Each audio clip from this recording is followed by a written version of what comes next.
Forbidden Door is almost here, and we have full predictions for the show.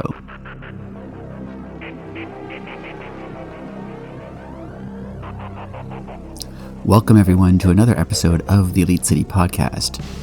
It's me again on my own, and I'm just going to take a look at the upcoming Forbidden Door pay-per-view and do some predictions. I have Blasco's with me, even though he's not on the podcast. He did supply his own predictions, so we're going to go through those and my own, and I probably will steal a lot of his ideas.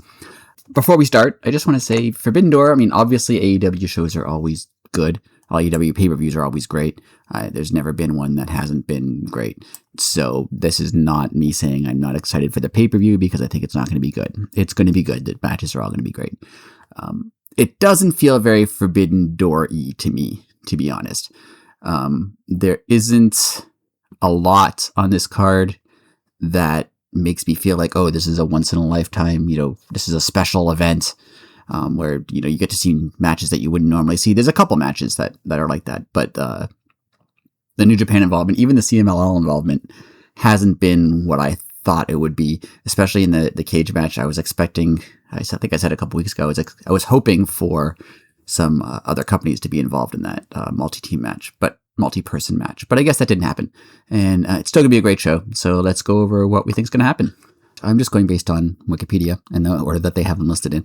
We don't usually do pre-show matches, so we're not going to talk about those. So the first match they have listed, Cope and Cage versus the Dogs for the AEW World Tag Team Championships. I'm going to say Cope and Cage. They just won the belts pretty recently. And I like this feud with the Dogs. I think it's a good feud. I think it's helping elevate them, but I can't see them winning the titles. And Blasco agrees with me. Copeland and Christian retain. It should be a good match. I think it's going to involve a little bit of some other teams. We saw on Dynamite that the Bucks were kind of there for at the beginning of their brawl. So I could see them getting involved, definitely, and leading towards some sort of, multi-man big match, maybe involving New Day or whatever they'll called at All In.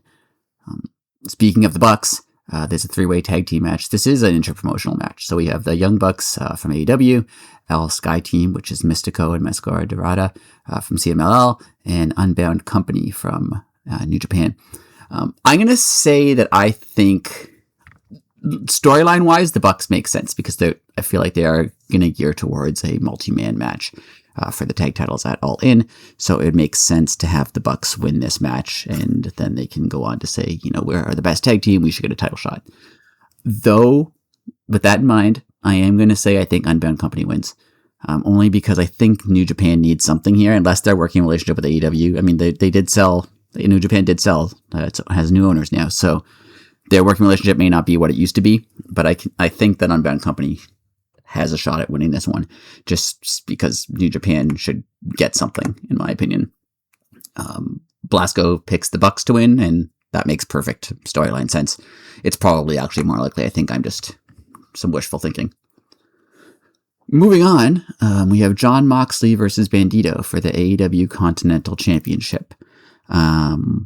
I like Moxley as Continental Champion. I like how he's kind of not elevating the title, but he's making the title, mean a little bit more. That, we've obviously all had our problems on this podcast with the number of titles in AEW and differentiating them. So Moxley is, working to differentiate this when he does treat it with esteem, like it is a high-level title. So that's good. And with that in mind, I'm going to say Moxley retains. I can't see him losing right now.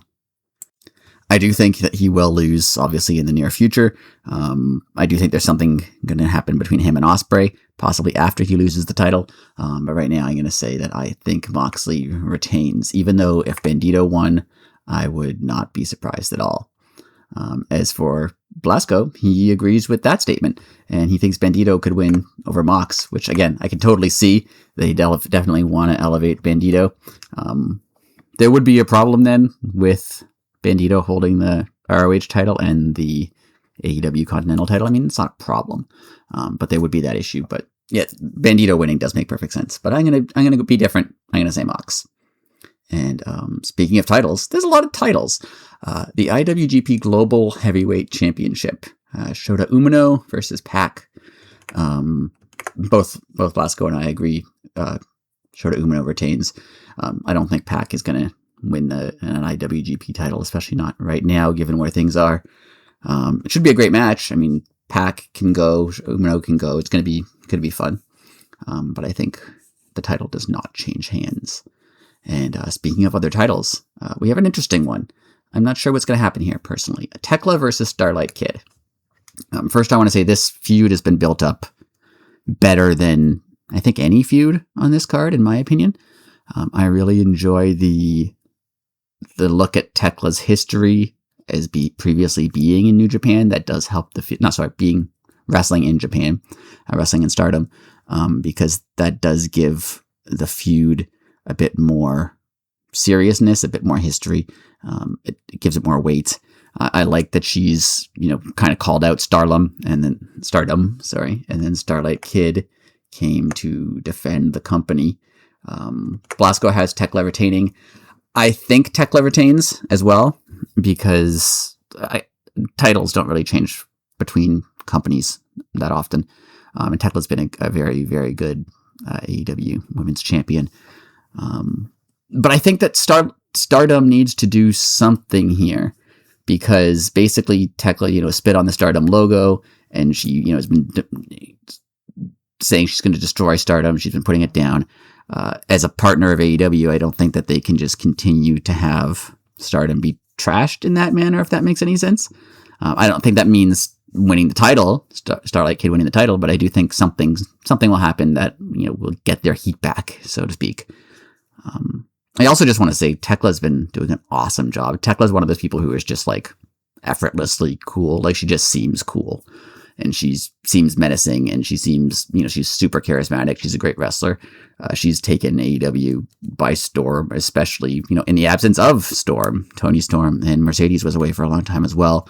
And, you lose two huge names, two huge performers in the division. You would think that would be a major problem, but Tekla's carried it, and she's done an amazing job, and I think that's going to continue.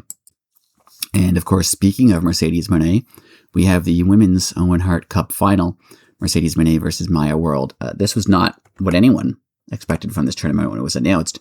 I immediately assumed it would be Willow versus Athena.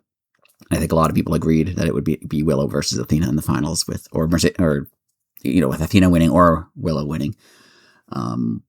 But things changed. I mean, obviously, Willow was injured, and then we had some real life scenarios with Maya World that, put her over the top.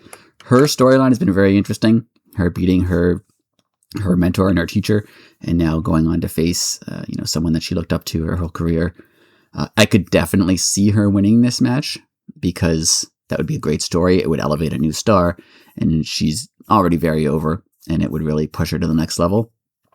But Mercedes in the main event of All In just makes more sense to me, personally.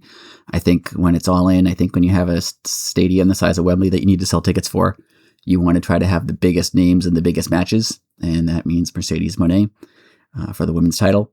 So I think that she's going to win here. Blasco goes the other direction and says it could be Maya World, which like I said, I wouldn't be surprised with at all. That would be a great story, and it would really elevate her to, main event status pretty quickly. And I could definitely see it. I wouldn't be stunned by it. But I'm going to say Mercedes. And now, I did talk a bit at the beginning about how I thought this didn't feel very Forbidden Door-ish, outside of the, the three-way tag team match and the New Japan Global Heavyweight Championship match. It's an AEW pay-per-view. Tekla and Starlight Kid. So those three matches. But otherwise, it's been a very AEW pay-per-view. There's a match here, though. Kenny Omega, Zack Sabre Jr. That's a interpromotional match. And the word dream match gets thrown around a lot these days. But this definitely is a dream match. It's going to be great. No matter what happens, it's going to be a great match. Blasco has Zack Sabre Jr. beating Kenny Omega, which I can totally see, especially the way they've done this feud. A couple weeks ago, Kenny was just like, I don't even know the name of your group, and it would be, a big deal for you to beat me, but blah blah blah. I'm going to use you as a stepping stone, essentially.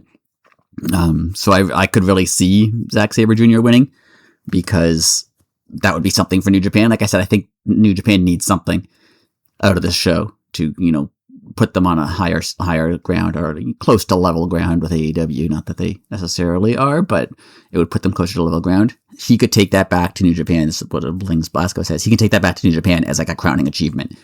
Kenny Omega left the company. He's now in wrestling in North America. But don't worry, I beat him, and I'm the greatest wrestler in the world, and blah, blah, blah. That could definitely do something for him and for New Japan. But I don't see it happening. I see Kenny Omega winning only because it definitely seems like Kenny Omega versus MJF at Redemption is our next pay-per-view world title program. I'm pretty sure MJF a couple weeks ago did say, Kenny, there'll be no redemption for you, which just seems like it was done for a video package for that pay-per-view.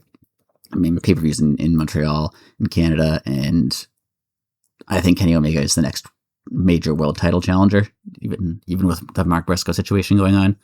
I think Kenny Omega is the next major world title challenger, and I think that means he wins this match because they need to keep elevating him. And the story kind of has been like, oh, Kenny wants to win this match to show that he's still at his best. He's still the best wrestler in the world. And that's exactly what that would show, what him winning this match would show. So now we're down to 2 matches in what they're calling a triple main event. The women's title, the women's Owen Hart Cup final, the men's Owen Hart Cup final, and the steel cage match. So that brings us to the men's Owen Hart Cup final.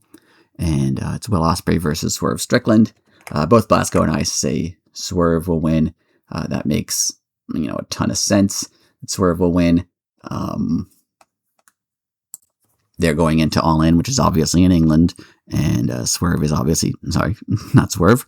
Ospreay is obviously from England. And that's the story that they're telling there. This is going to be a great match. But I would be stunned personally if Ospreay did not win this. But on that note, I want to talk about Ospreay a little bit. I do feel like they need him. He's still super over and everyone loves him. So this isn't a problem per se. But I do feel like they need to do something to really make him a face. Because that promo that him and Swerve had a couple weeks ago, first of all, Ospreay came off kind of like a cocky jerk talking about his wife in a crude way that, didn't rub everyone exactly the right way. It was kind of crude and one was kind of childish and you could say demeaning even. That plays off well with Ospreay's character as like, I'm just a fun-loving guy. So I get why that happened, but I could also see how that didn't please everyone. And then the further point is that, Swerve did make a lot of good points. I was on your side. I helped you out. Where were you?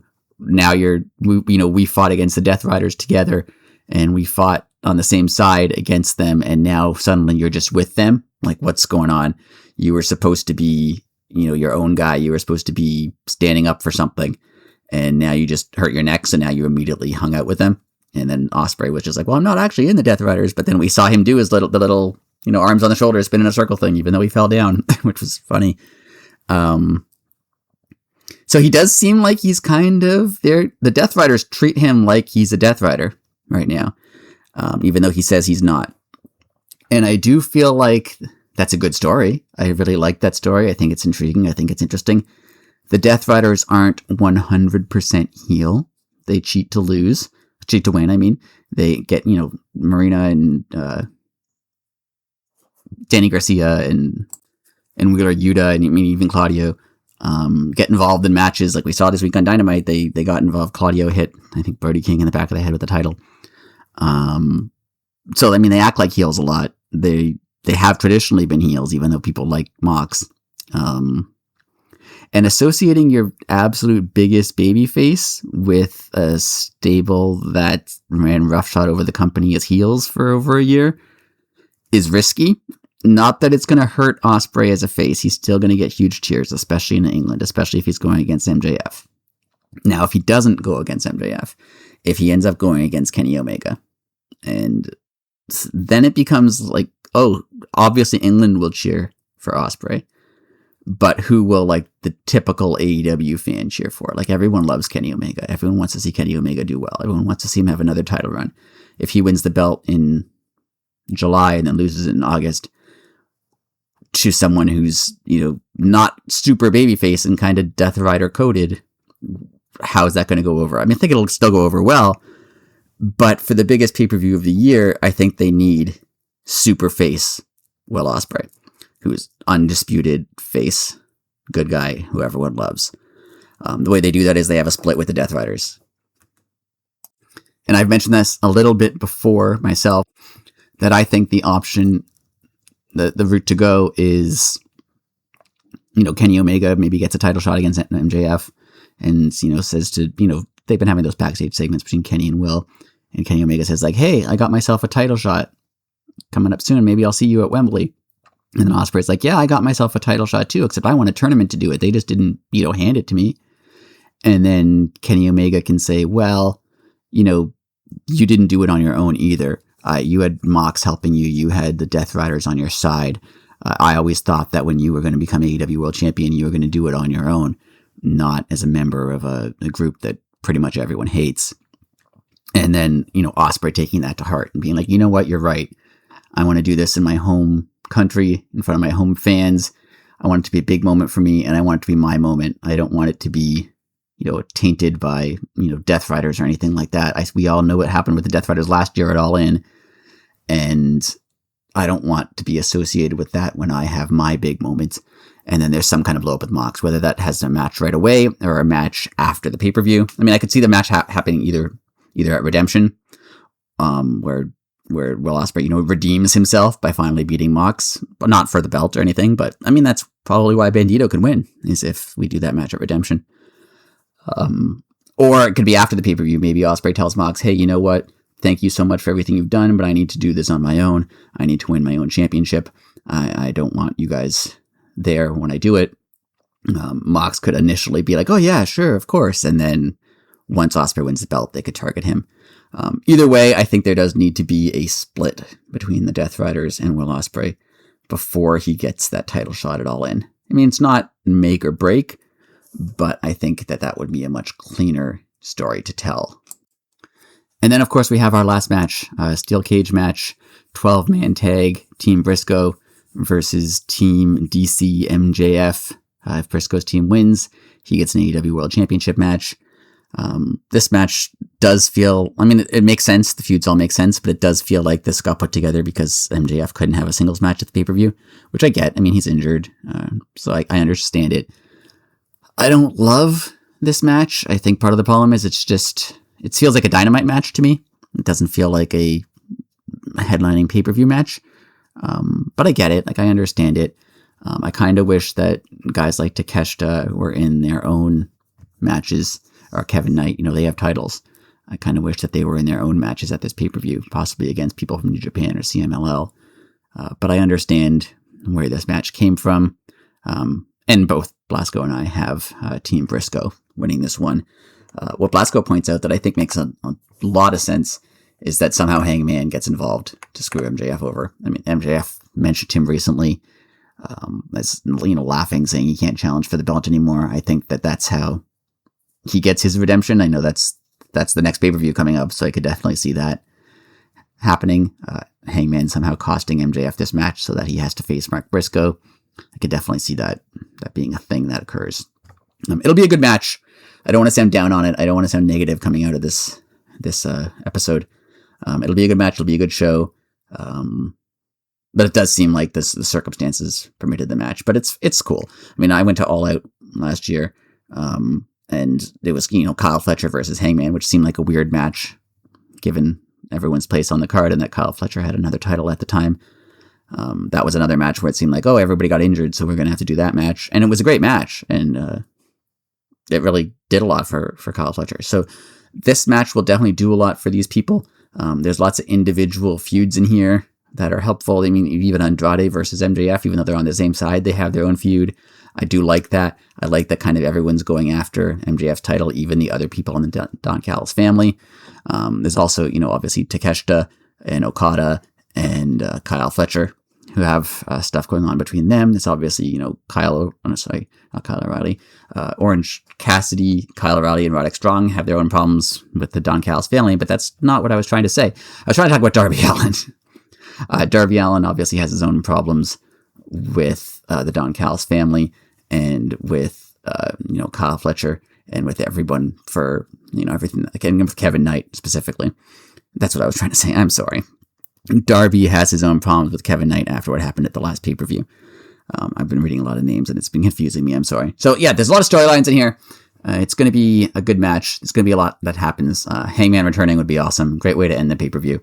And I think Mark Briscoe earns his title shot. I don't think he wins, and I don't think they do it on pay-per-view. I think they do it on like a special edition of Dynamite, which is totally cool with me. I like when weekly TV shows have huge matches on them. So that is our preview show, prediction show for Forbidden Door. Thank you for listening. Hopefully we'll be back with a review. Maybe we'll both be back, and it'll be a bit of a longer episode, but we'll see. Follow us at Elite City Pod everywhere. If you're on a platform that allows it, like, subscribe, share, comment, whatever it is you can do, because not only does that help us, but we can interact with you as well. So thanks a lot, and we'll talk to you next time. Later.